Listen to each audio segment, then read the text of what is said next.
नमस्कार, कैसे हैं आप सब लोग। आशा करता हूं कि आप सब लोग बहुत अच्छे होंगे और अपनी तैयारी बेहतरीन तरीके से कर रहे होंगे।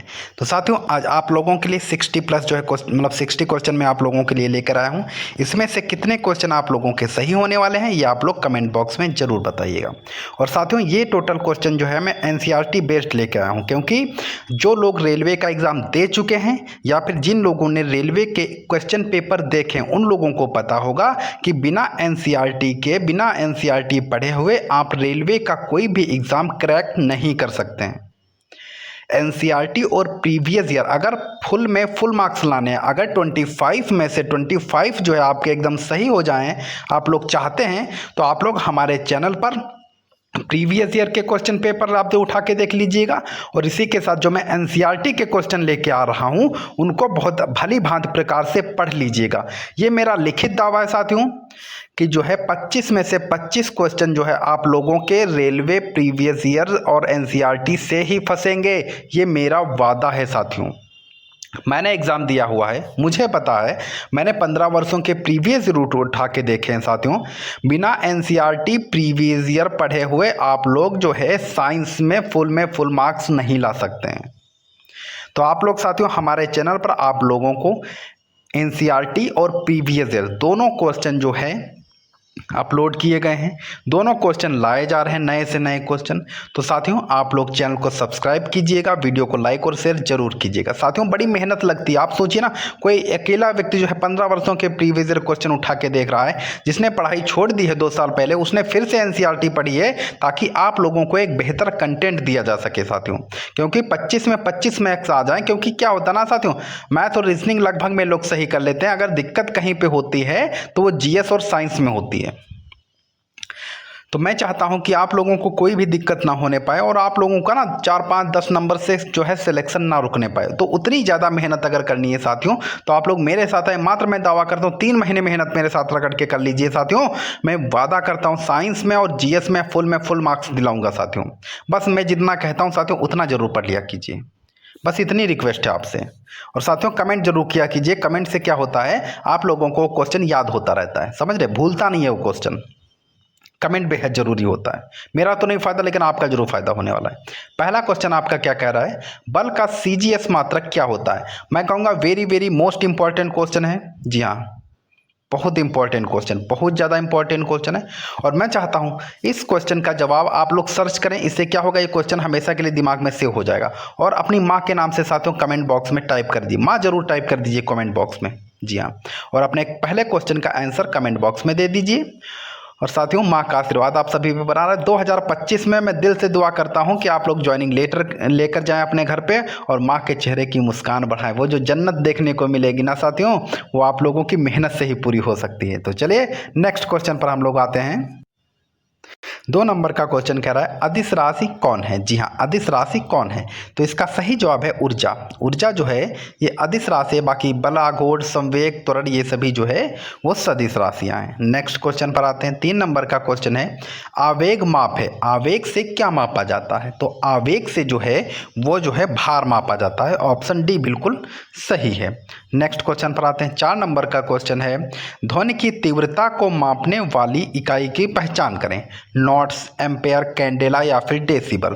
तो लगभग में तकरीबन जो पढ़ाई कर रहे हैं सबको पता होगा कि ध्वनि की तीव्रता को मापने वाली इकाई जो है वो डेसिबल होती है। ऑप्शन डी बिल्कुल सही है। नेक्स्ट क्वेश्चन पर आते हैं। 5 नंबर का क्वेश्चन है तापमान का SI मात्रक निम्न में से कौन सा है। जी हाँ, तापमान का SI मात्रक निम्न में से कौन सा है। तो इसका सही जवाब है आपका ऑप्शन ए, वो है केल्विन। केल्विन से जो है वो तापमान मापा जाता है। नेक्स्ट क्वेश्चन पर आते हैं। 6 नंबर का क्वेश्चन है दबाव की SI इकाई क्या है। दबाव की SI इकाई क्या है। तो इसका सही जवाब है आपका ऑप्शन बी, पास्कल। जी हाँ, दबाव की SI इकाई क्या है तो वो है पास्कल। माफ़ी चाहूँगा साथियों, कभी कभी क्या हो जाता है, बाई चांस कभी गलत क्वेश्चन पड़ जाता है साथियों, तो मैं आप लोग देख लिया कीजिए कि कमेंट बॉक्स में मैं उसको सही कर देता हूँ या अगले आने वाले वीडियो में सही कर देता हूँ। तो बाई मिस्टेक कभी कभी गलती हो जाती है। मैं वादा करता हूँ आगे से गलती नहीं होगी, ठीक है। पिछले वीडियो में एक गलती हो गई थी, मैंने उसको सुधार दिया है साथियों।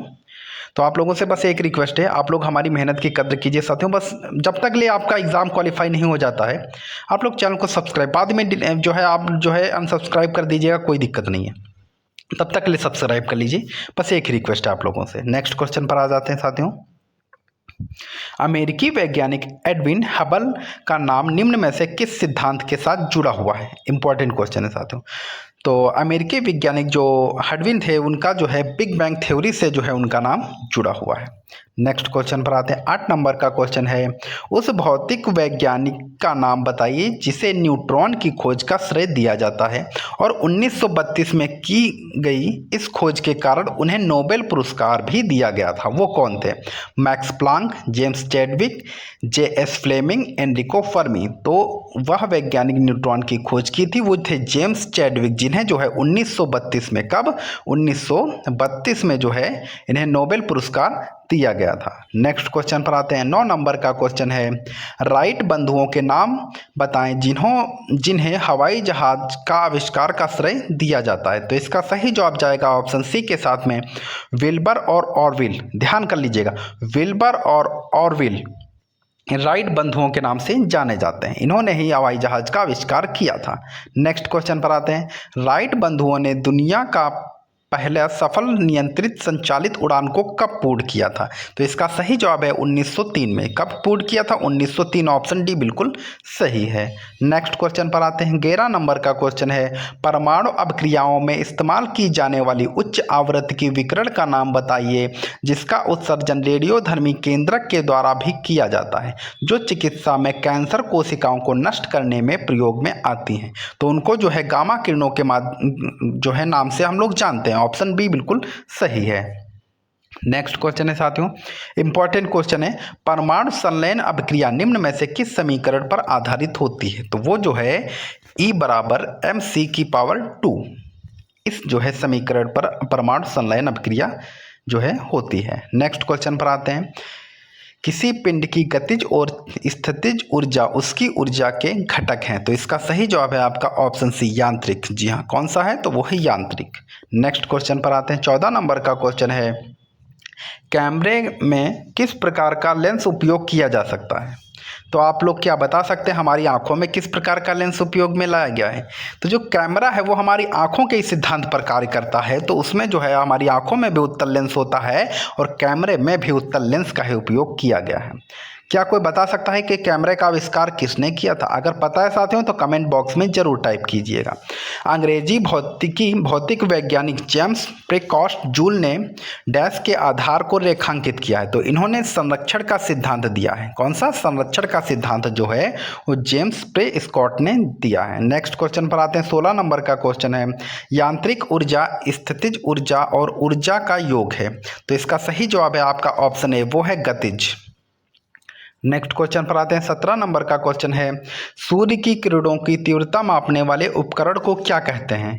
तो सूर्य की किरणों की तीव्रता मापने वाले उपकरण को जो है एक्टियोमीटर कहा जाता है। नेक्स्ट क्वेश्चन पर आते हैं। 18 नंबर का क्वेश्चन है साथियों, निम्नलिखित में से कौन गुरुत्वीय स्थितिज ऊर्जा का उदाहरण है? तो वो जो है पानी के बांध के पीछे वो जो है वो गुरुत्वीय स्थितिज ऊर्जा का उदाहरण है। नेक्स्ट क्वेश्चन पर आते हैं। 19 नंबर का क्वेश्चन है, निम्नलिखित में से कौन सा दूरी पर क्रियाबल है? तो इसका सही जवाब है आपका ऑप्शन सी, वो है गुरुत्वाकर्षण। नेक्स्ट क्वेश्चन है 20 नंबर का, दर्पण बनाने में निम्नलिखित में से किसे उपयोग में लाया जाता है? तो सिल्वर नाइट्रेट को। जी हाँ, सिल्वर नाइट्रेट को उपयोग में ला करके दर्पण बनाया जाता है। नेक्स्ट क्वेश्चन है 21 नंबर का क्वेश्चन है साथियों, पहली बार गुरुत्वाकर्षण तरंगों का पता लगाने के लिए किस उपकरण का उपयोग किया गया था? तो LIGO का उपयोग जो है वो किया गया था। किसका? LIGO का उपयोग। नेक्स्ट क्वेश्चन पर आते हैं। 22 नंबर का क्वेश्चन इंपॉर्टेंट क्वेश्चन है, जी का मान क्या है? छोटी जी का मान क्या होता है? तो छोटी जी का मान होता है 9.8 मीटर प्रति सेकेंड स्क्वायर। कितना? 9.8 मीटर प्रति सेकेंड स्क्वायर जो है ये छोटी जी का मान है। इंपॉर्टेंट है और फंसने की संभावना है। नेक्स्ट क्वेश्चन है 23 नंबर का क्वेश्चन है साथियों, समतल दर्पण द्वारा बना प्रतिबिंब वो जो है आभासी होता है, वर्चुअल होता है। कैसा होता है? समतल दर्पण द्वारा प्रतिबिंब जो है वो आभासी होता है। नेक्स्ट क्वेश्चन पर आते हैं। 24 नंबर का क्वेश्चन है साथियों, 25 डिग्री सेल्सियस का मतलब होता है 77 डिग्री फ़ारेनहाइट पर आसुत जल में ध्वनि की अनुमानित चाल कितनी होती है? तो ध्वनि की अनुमानित चाल जो है वो 1498 मीटर प्रति सेकंड होती है। जी हाँ, 1498 मीटर प्रति सेकंड जो है ये अनुमानित चाल होती है। नेक्स्ट क्वेश्चन है 25 नंबर का क्वेश्चन है साथियों, हवा में ध्वनि का वेग कितना होता है? इंपॉर्टेंट है। हवा में ध्वनि का वेग जो होता है वो 343 मीटर प्रति सेकंड होता है। जी हाँ, कितना? 343 मीटर प्रति सेकंड होता है। नेक्स्ट क्वेश्चन पर आते हैं। 26 नंबर का क्वेश्चन है साथियों, एक तत्व को दूसरे तत्व में बदलने का प्रक्रम क्या कहलाता है? तो एक तत्व को दूसरे तत्व में बदलने का प्रक्रम तत्वांतरण कहलाता है।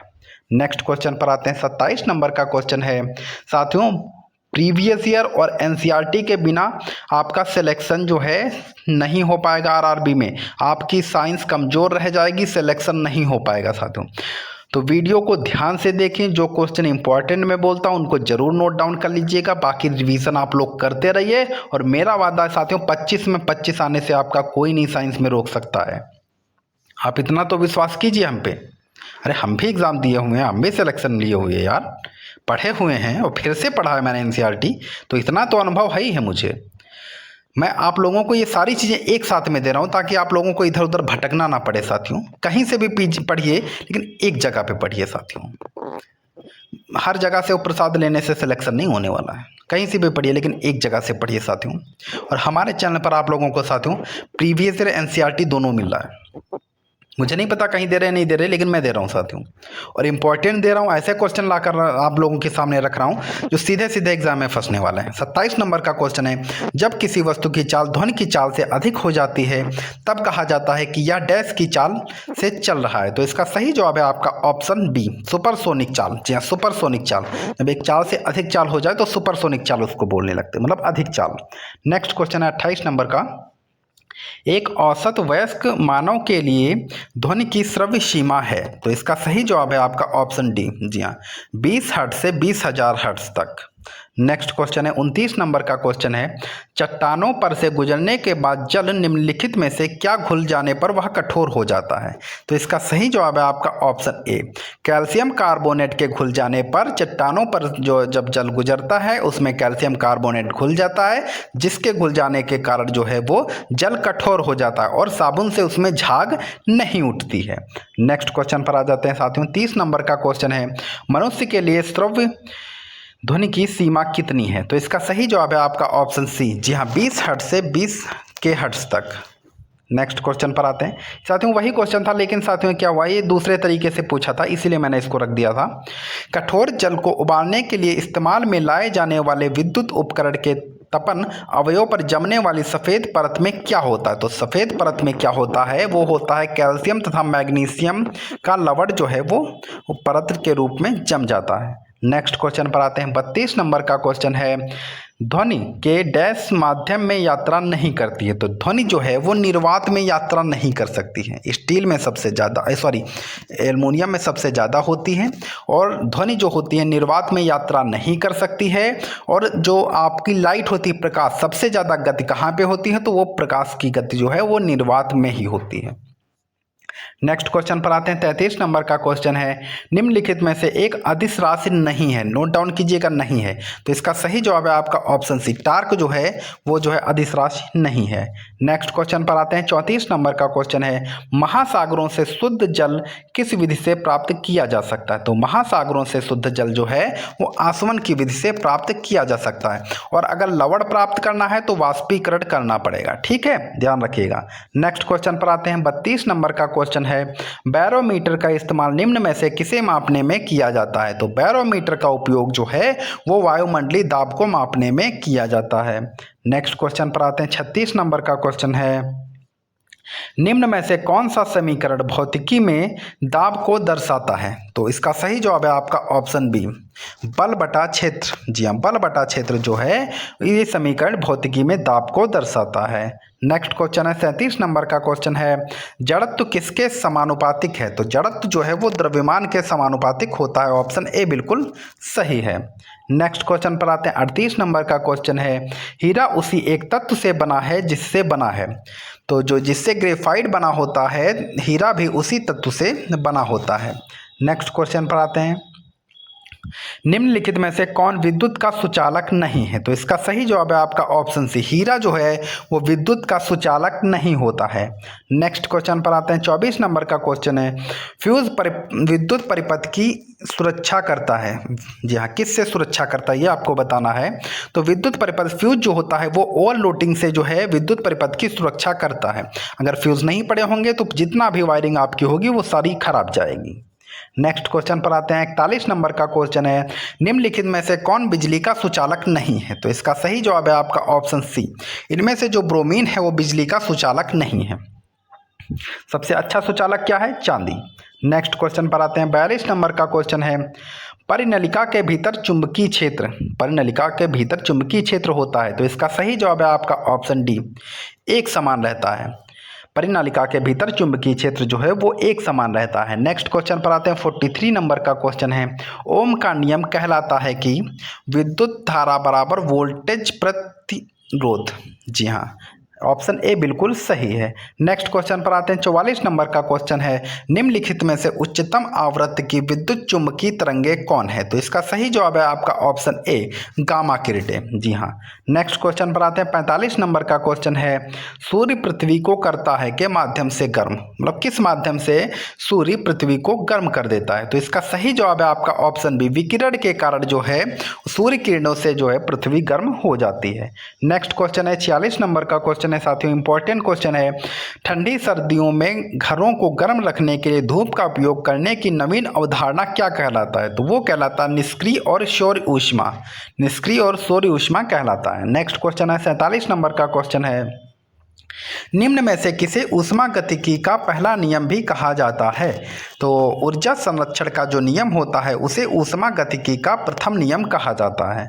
नेक्स्ट क्वेश्चन पर आते हैं। 48 नंबर का क्वेश्चन है, किस घटना के कारण साफ आकाश का रंग नीला होता है? किस घटना के कारण साफ आकाश का रंग नीला होता है? तो इसका सही जवाब है आपका ऑप्शन सी, प्रकाश का प्रकीर्णन, प्रकाश के प्रकीर्णन के कारण आकाश का रंग नीला होता है। नेक्स्ट क्वेश्चन है 49 नंबर का क्वेश्चन है, जो लोग 5 फोकल लेंस पहनते हैं उनमें होता है, उनमें क्या होता है? उनमें जो है जरा दूरदृष्टि दोष होता है। जी हाँ, जरा दूरदृष्टि दोष जो होता है वो लोग 5 फोकल लेंस पहनते हैं।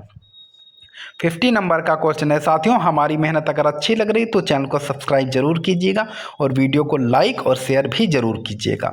दो दर्पणों द्वारा बनाई गई छवियों में कुल संख्या 122 डिग्री से 120 अंश से एक दूसरे पर झुकी हुई हैं। तो इसका सही जवाब है आपका ऑप्शन डी, 3। नेक्स्ट क्वेश्चन पर आ जाते हैं। 51 नंबर का क्वेश्चन है, सूर्य द्वारा उत्सर्जित प्रकाश का रंग क्या है? तो सूर्य के द्वारा उत्सर्जित जो प्रकाश होता है वो सफ़ेद रंग का होता है। नेक्स्ट क्वेश्चन पर आते हैं। 52 नंबर का क्वेश्चन है, पनडुब्बियों में समुद्र स्तर से ऊपर की चीज़ों को देखने के लिए निम्न में से किस उपकरण का प्रयोग किया जाता है? तो इसका सही जवाब जाएगा ऑप्शन डी के साथ में, पेरिस्कोप का। पेरिस्कोप का उपयोग जो है वो पनडुब्बियों में किया जाता है। पेरिस्कोप का उपयोग जो है वो पनडुब्बियों में किया जाता है। नेक्स्ट क्वेश्चन है, तारों का टिमटिमाना मुख्य रूप से किसके कारण होता है? तारों का टिमटिमाना जो है वो अपवर्तन के कारण होता है। साथियों, एक बहुत प्यारा सा कमेंट बॉक्स आया था, उसी से रिलेटेड कई कमेंट बॉक्स भी आए, मतलब कमेंट में आए हुए थे। उसमें वो ये कह रहा था कि साथियों आप लोग बीच बीच में मोटिवेट कर देते हैं ना, तो बहुत अच्छा लगता है साथियों। मेरा साथियों सिर्फ एक मकसद है कि आप लोग पॉजिटिव होकर के पढ़िए, और आप लोग जब मेहनत करेंगे और बार बार रिवीजन करेंगे, हम पीडीएफ भी इसीलिए देते हैं ताकि क्लास करने के बाद में आप लोग 2 दिन के बाद उस पीडीएफ का रिवीजन कर लें। इससे क्या होगा, आपके क्वेश्चन सही होने की संभावना बढ़ेगी और आपका कॉन्फिडेंस बहुत अच्छा डेवलप होगा। और जब कॉन्फिडेंस डेवलप होता है कि हाँ हमें आता है ये क्वेश्चन, हमने कई बार रिवीजन कर रखा है, तो उनमें कन्फ्यूज़न नहीं होता उस क्वेश्चन में, और आपका क्वेश्चन जो है एग्ज़ाम में सही होता है और इसी से साथियों सिलेक्शन होता है। बहुत सारे लोगों ने मुझे ये कमेंट किया, मेरा सर पिछली बार में जो है 2 नंबर से रह गया, 5 नंबर से रह गया, 1 नंबर से रह गया, 0.33 नंबर से रह गया। इससे क्या होता है साथियों, मैं यही कहता हूँ कि रिवीजन में कमी रह गई थी। तो साथियों रिवीजन कीजिए तभी सिलेक्शन होगा, बिना रिवीजन के आपके क्वेश्चन सही नहीं होंगे और तो सिलेक्शन नहीं होगा। तो ज़्यादा से ज़्यादा जितनी बार हो सके उतनी बार रिवीजन कीजिए। पीडीएफ मैं इसीलिए देता हूँ ताकि आप लोग रिवीजन कर सकें। और साथियों कम पढ़िए, जितना मैं पढ़ा रहा हूँ उतना ही पढ़िए, लेकिन रिवीजन बार बार कीजिए। आप समझ रहे, पढ़ा मैं एकदम परफेक्ट रहा हूँ। प्रीवियस ईयर 15 वर्षों के लिए है, एनसीईआरटी लिए हैं, प्रॉपर मैं पढ़ा रहा हूँ, बहुत अच्छा पढ़ा रहा हूँ साथियों। मैं बहुत अच्छे क्वेश्चन आप लोगों के सामने ला रहा हूँ और यही को 10th लेवल का एग्जाम में साथियों ऐसे ही क्वेश्चन आप लोगों के आने वाले हैं। बस आप लोगों से एक रिक्वेस्ट है कि वीडियो को पूरा देखा कीजिए और उसके बाद जो पीडीएफ में देता हूँ उसका जो है 2-3 बार रिवीजन जरूर किया कीजिए। और मैं दावा करता हूँ साथियों साइंस में 25 में 25 अगर ना सही हो जाए तो कहिएगा आप लोग। नेक्स्ट क्वेश्चन पर आते हैं। 44 नंबर का क्वेश्चन आ जाता है साथियों, जब किसी वस्तु को ध्रुव तथा फोकस के बीच रखा जाए तब अवतल दर्पण के द्वारा बनाए गए प्रतिबिंब का आकार क्या होगा? तो आवर्धित आकार का प्रतिबिंब बनेगा। ऑप्शन बी बिल्कुल सही है। नेक्स्ट क्वेश्चन पर आ जाते हैं साथियों। 55 नंबर का क्वेश्चन है, आसमान नीला किसकी वजह से नजर आता है? तो आसमान जो है वो प्रकाश के प्रकीर्णन, इंपॉर्टेंट क्वेश्चन है साथियों, प्रकाश के प्रकीर्णन के कारण ही आसमान जो है उसका कलर नीला होता है। नेक्स्ट क्वेश्चन पर आते हैं। 56 नंबर का क्वेश्चन है, प्रेसबायोपिया को सही करने के लिए आमतौर पर इस्तेमाल किए जाने वाला लेंस का प्रकार है? तो बाईफोकल लेंस जो होता है उसका उपयोग जो है किया जाता है। नेक्स्ट क्वेश्चन पर आते हैं साथियों। 57 नंबर का क्वेश्चन है, यदि वायु में जलवाष्प की मात्रा अधिक है तो वाष्पीकरण की दर क्या होगी? घटेगी, शून्य हो जाएगी, समान बनी रहेगी या फिर बढ़ेगी? तो यदि वायु में जलवाष्प की मात्रा अधिक है तो वाष्पीकरण की दर जो है वो घटेगी। नेक्स्ट क्वेश्चन पर आ जाते हैं साथियों। 58 नंबर का क्वेश्चन है, समय के साथ विस्थापन में परिवर्तन की दर को कहा जाता है? तो इसका सही जवाब है आपका ऑप्शन बी, उसे जो है वेग कहा जाता है। ऑप्शन बी बिल्कुल सही है। नेक्स्ट क्वेश्चन पर आते हैं साथियों। 59 नंबर का क्वेश्चन है, विभवांतर की एसआई इकाई क्या है? इंपॉर्टेंट है, विभवांतर की एसआई इकाई वोल्ट है। ऑप्शन सी बिल्कुल सही है, विभवांतर की एसआई इकाई वोल्ट है। नेक्स्ट क्वेश्चन पर आते हैं। 60 नंबर का क्वेश्चन है साथियों, निम्न में से किस विटामिन की कमी के कारण पेशीय ऐंठन की समस्या देखी जाती है? तो हमारी मांसपेशियों में जो ऐंठन होने लगती है वो विटामिन B6 के कारण, कमी के कारण होने लगती है। B6 की कमी होगी तो हमारे शरीर में पेशियों में ऐंठन होने लगती है। साथियों हमारा सेशन अगर अच्छा लग रहा है तो चैनल को सब्सक्राइब, वीडियो को लाइक और शेयर जरूर कीजिएगा साथियों। और साथियों आप लोगों से बस एक रिक्वेस्ट है साथियों, आप लोगों का एक शेयर, एक लाइक जो है साथियों हमें बहुत मोटिवेट करता है। जो इतनी मेहनत कर रहा हूँ ना साथियों, मैं आप लोगों की बदौलत ही कर रहा हूँ और आप हैं तब मैं हूँ साथियों। आप लोग समझ रहे हैं? तो आप लोग साथियों ज़्यादा से ज़्यादा चैनल को सब्सक्राइब कीजिएगा, वीडियो को लाइक और शेयर करना भी मत भूलिएगा साथियों। और साथियों इसकी जो PDF है साथियों वो टेलीग्राम चैनल पर अपलोड कर दी जाएगी, तो आप लोग वहाँ से साथियों रिवीजन करते रहिए। बिना रिवीजन के सिलेक्शन नहीं होगा, ये मेरा लिखित वादा है साथियों। रिवीजन जरूर कीजिएगा साथियों, कम पढ़िए। हमारे चैनल पर मैं बहुत बेहतरीन कंटेंट दे रहा हूँ, उतना ही पढ़ लीजिए साथियों और रिवीजन करते रहिए, आपका सिलेक्शन कोई नहीं रोकने वाला है। तो साथियों अगर आज का सेशन हमारा अच्छा लग रहा है तो आप लोग जो है कमेंट बॉक्स में गुड जॉब जरूर टाइप कर दीजिएगा। धन्यवाद।